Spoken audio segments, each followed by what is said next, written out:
my kids are 12, 9, and 7, so I'll ask you this question. Which will I have a more difficulty explaining to my children about 10 years from now? One, that there was a legitimate question whether Kyler Murray made the right choice choosing football, or two, DeAndre Hopkins was acquired for something other than a first-round draft choice. Which one will be more difficult for me to explain to my children, Mike? Not just something other than a first-round draft pick, but the Cardinals were – you know how they do I don't know if they do this where you live, but like once or twice a year you can put out any garbage that you really don't want, but you don't know how else to get rid of it, so you put it out and they come take it.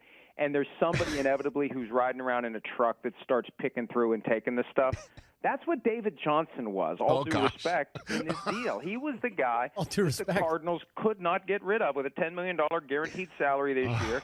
The idea that they actually got value for David Johnson is jarring. I thought they were going to have to do a Brock Osweiler hot potato trade where they send Johnson to someone and throw in a third-round pick. So that makes it even more amazing. To give up a second-round pick and unload a guy that you were dying to get rid of, unbelievable. And, look, I understand in theory why the Texans did it, but that's the thing to remember.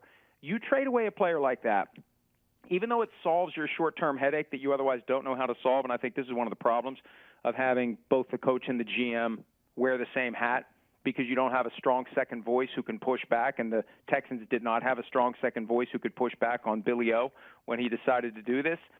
That guy's going to still continue to play in the NFL. He's going to go elsewhere, and it may sting you. Every time he does something great, that's just going to be the knife twisting in whatever bad day you had, and that was the double loss yesterday for the Texans, to lose to Cleveland and then see that happen at the end of the day. Yeah, where they're so points challenged against Cleveland in that game.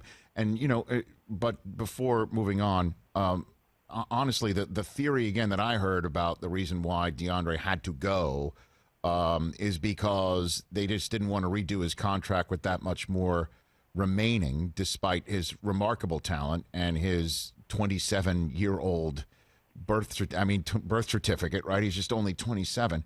But I still don't understand even how they couldn't even tell Steve Keim, look, we're taking David Johnson off your hands. You have to give us a 1. I mean, I can get a 1 just hanging up the phone from anybody else.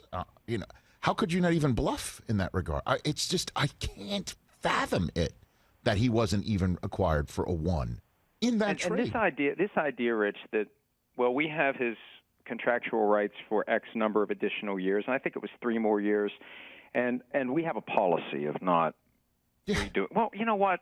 Screw your policy. This is how you end up getting yourself into a jam. Yeah. This is the Eagles and Terrell Owens. Not quite to the same extreme. Right. But that attitude that teams want to wave around, well, we have a contract. Well, you know what? You got an unhappy player, too.